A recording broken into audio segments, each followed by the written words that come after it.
My eternal agony will only end when I have consumed every world, every planet, every last flicker of life. Only then can I truly die, or perhaps finally awaken. The world-born dead comes for the living. The time has come to make our strike. The time has come for the dead to rule. I will tell it plain, with a little music where the truth asks for it.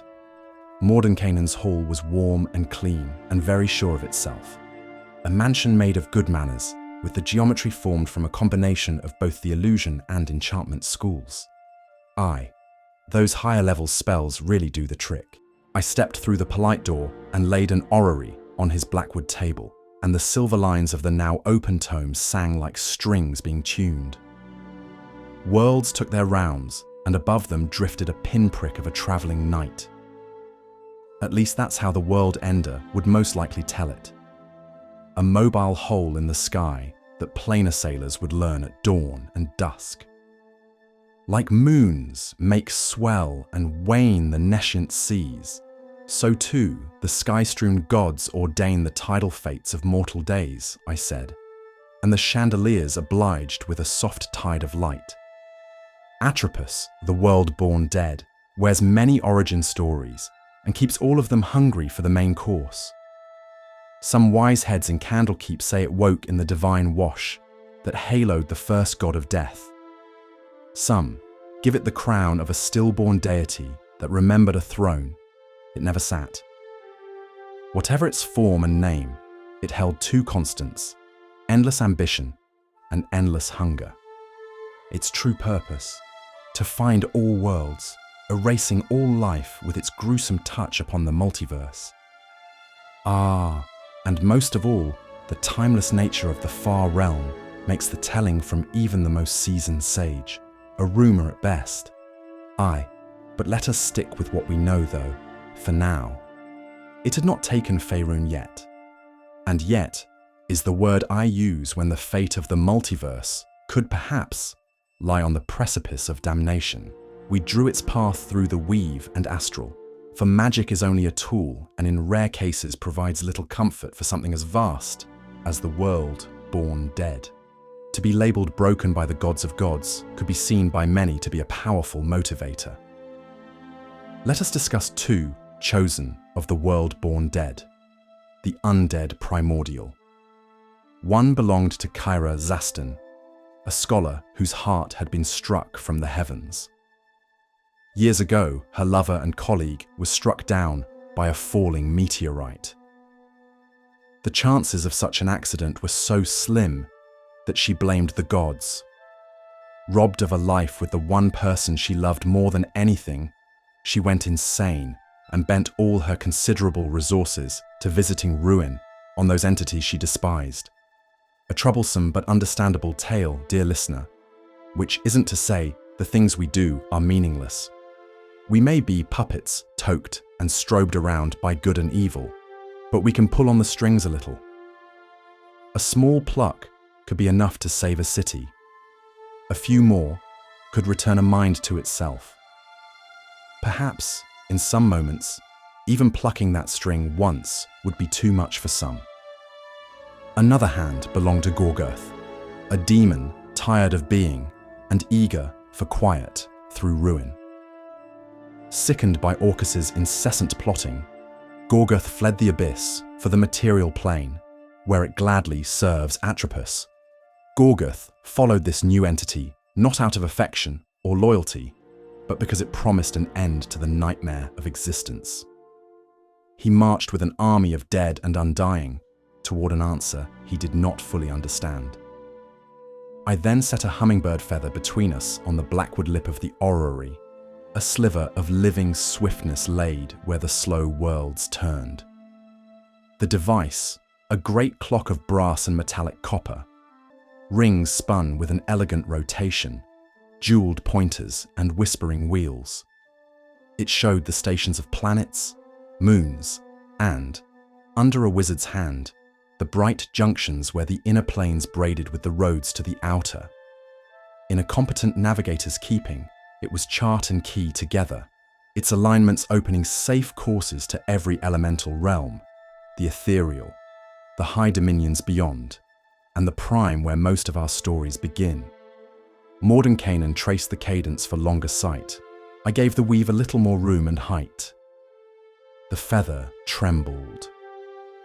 The orrery activated, alignments spinning in attunement to the two wizards' somatic manipulations. As the two wizards stretched their arms forward, connecting at the edge of their fingertips, the Foresight spell expanded within their now connected conscience.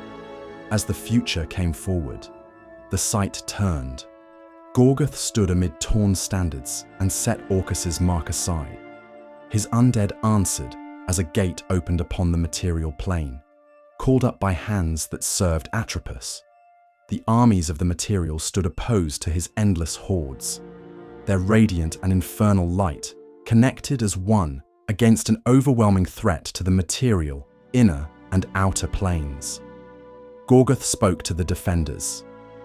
The world-born dead comes for the living and the divine. The time has come to make our strike. The time has come for the dead to rule. The vision between the two archmages then shifted. Candlelight, black vellum, a scholar's hunger. Kyra Zastan held the Book of Vile Darkness close and read what draws the elder evil. And that was if a tragedy of widespread death were to occur. Her quill found the attention of the apocalypse from the sky. Messengers slipped from sight, and the battlefield of Gorgoth continued as she prepared a ritual, a connection to the far realm, her attempt to lure the ire of the world born dead. The feather settled. The orrery resumed its hymn. Future choices shone before the two wizards. I stood at a balcony that looks out on nothing and persuades you it is everything, and the moving pinhole in our conjured sky slowed a fraction, as if it remembered the company it was keeping. And yet, a notion born in lonely hours. Come ebb, come flow, come all that is beyond the breadth of our dominion. Be a moon unto yourself. I have said that in taverns and on battlefields and at bedsides, and I meant it every time. The gods will pull, and so will the dark. The sea will rise and sink on schedules we seldom sign. We are not nothing in that. We are a hand on the sword hilt, the quill on the page writing a new spell, a breath taken at the right moment. We can change the future or fate meant for us. It is for us to decide. I then glanced at the planar wizard by my side as the scales steadied. The orrery sang its quiet hymn. I finished my wine, and the door in the air closed the way it opened. With courtesy, I knew with friends such as he, our future was not yet written, and the world outside went on being loud and worth the noise. Behold the death of your world. There, cresting the horizon. Yes, that faint body is he, and he comes for me, for us all. Rejoice, for the end is near, and all life, all pain, all suffering shall be silenced in the perfect eternity of undeath. Kyra Zastan, mad astronomer and priest. Elder evils lurk on the fringes of existence. They have always been and always will be. Although they can be as powerful as demigods, sometimes more so, they are not deities. They aren't interested in mortals, except to wipe them out. Gods create and attend their creations. Elder evils unravel them. Elder evils do not attract many mortal servants, for their nature is opposed to all living things. A few wretches who despise everything, whether they be nihilists or lunatics, do bow to an elder evil. Annihilation is the only reward for such service. But for those driven by insanity, an unquenchable thirst for vengeance, or myriad other strange and sinister motivations, the utter finality of death is sweet. Aiding an elder evil is the surest means of embracing that much-desired end. Atropus, the world-born dead, drifts through the gulfs of space, searching for worlds to consume, and, when it finds them, erasing all life with its gruesome touch. As the afterbirth of creation, it is committed to unmaking all things. Nothing, Not even the gods can halt its relentless progress. Every sentient mortal race and culture has some explanation for its existence, some story or myth to describe the creation of the world and the birth of the ancestors. Since it is a rare case when two myths are identical, scholars of the subject sift through the rhetoric for commonalities believed to be present in all legends. Complications arise due to regional variations, translation errors, and the simple scarcity of reliable sources, all making the process of divining the roots of creation a daunting task. Certain scholars have made breakthroughs by comparing dwarf creation myths, the oral tradition of the Grey Elves, and the collected writings of the Lich Acererak, recovered from a strange tower deep in the plane of shadow.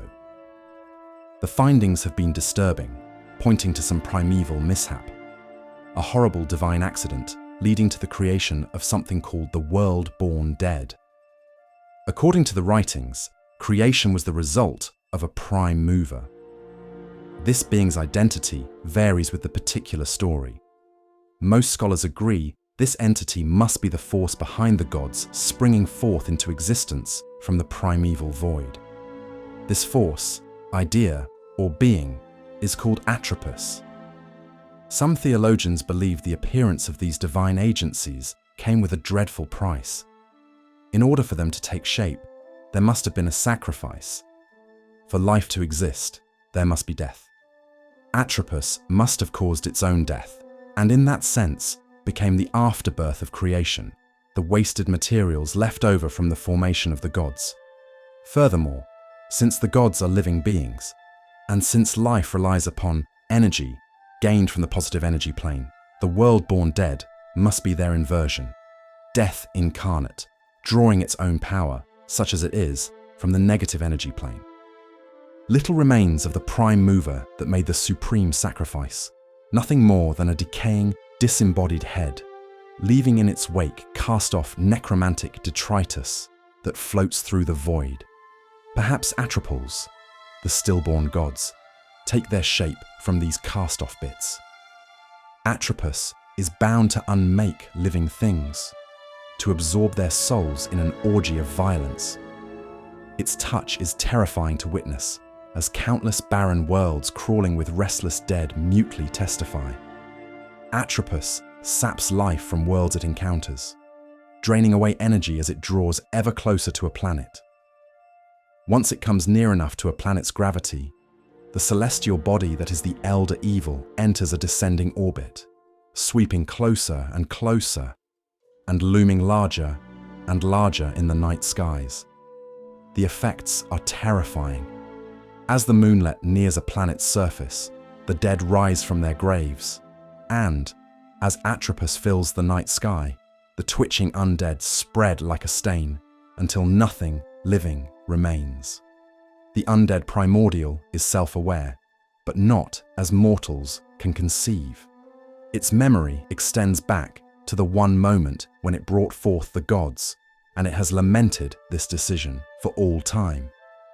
Stripped of its incredible power, it would undo its sacrifice. To this end, Atropus devours life energy to replace what it gave. Into this sucking vacuum, it draws positive energy from those planets it encounters, but the negative energy constituting its existence instantly negates any life energy it takes. Atropus knows this. It suspects that the instant all life is swept from the material plane, the gods must cease to be, and, with their annihilation, so too will it find its own end. Those few sages who even know of the elder evil debate the origins of this elder evil. They agree that the world-born dead was spawned when AO created the first gods, but where they differ is in how Atropus was formed. Some claim the elder evil gained awareness from the divine amniotic fluids surrounding the first god of death, while others claim Atropus was the last god, AO, created, but it was stillborn. The roaming planet has never come close to Faerun, but those aware of him are ever watchful of the heavens, waiting for the day when the moonlit circles the tapestry of night, The moonlet is one of the drifting bodies forming the ring around the dull, grey planet known as Glyth, one of the 5 wanderers that do not follow the ordinary paths of the stars. Little do the mortals of Faerun realise the cataclysm affecting this distant world. Drawn by the widespread death and destruction meted out by Mind Flayer overlords, the undead primordial drew close, masking its approach behind the belt of debris forming the ring around the planet. While the Illithids waged their interminable wars against the native humanoids, Atropus descended and wiped out all life, leaving Glyth an empty husk. Now it turns its attention to Faerun and begins its slide toward a world ripe for the taking. Atropus is as much a place as it is a being. It is a small moonlet spinning through the void, waiting to be ensnared by the pull of the planets it nears. To those on the surface of the chosen world, the elder evil appears as a speck in the sky. At night, it is almost invisible, blending in with the darkness, but during twilight and dawn, it looks like a moving pinhole of darkness. As it draws closer and its sign intensifies, it grows, expanding from a tiny dot to a small disk until it dominates the sky. Pitted and slick with the black slime of the putrid amniotic fluid of its birth, it hangs above, always drifting away from the light of the sun and lurking overhead when the sun has fled. It has the appearance of a huge chunk of black stone, but from certain angles, it looks like a great hairless head, black eyes glassy and soulless. It has no understandable personality and no inclinations other than craving the destruction of all living things. This rock is not uninhabited. Undead conjured from the darkest nightmares infest it. These horrors claim the craters for themselves, flitting through the shadows, ravenous for the energy of the living. The master of them all is the Focus, an extension of Atropus's will. The Focus is a headless, human-shaped creature with flesh, fossilized during Atropus's endless roaming through the cosmos. Closer inspection reveals that its foul body shares the same hideous coating that wells up from the rents and fissures on the moonlet's surface, 700 miles in diameter. When the elder evil approaches planes, or the material, its designs are to take up an orbit just outside the planet's radius, about 250,000 miles from the surface of the world. Once in position, the moonlet begins to circle the planet, entering a deteriorating orbit and picking up speed as it loses altitude. The moonlet is not a pleasant place. It is barren and rocky, overrun with sharp spires of old stone, deep trenches, and mountainous ridges piled on top of each other. Bubbling up from the craters pocking the surface is a noxious tar. Debris picked up from countless worlds clutters the surface. Atropus's moonlet has few defenses. The dangers of the void are enough to keep enemies at bay, unless the moonlet is approached when it has already entered the atmosphere, at which point it is almost too late. When elder evils stir, the world groans. When they awaken, the world weeps. Buried in the deepest bowels of the Underdark, hidden in the farthest reaches of the multiverse, or lost in the gulfs between realities are terrible things that exist only to destroy or horribly remake creation. So mighty are these ancient beings that even the gods think twice about standing against them. Mortals who are aware of their existence viciously suppress that knowledge and destroy any who would serve such things. Even if an elder evil can be forced back to whence it came, its mere presence changes the world forever. Mind ye this, be small and steadfast. Hold the candle steady. Set the wards sure and give life a little meaning. For fate is a thread for you to pull. Always.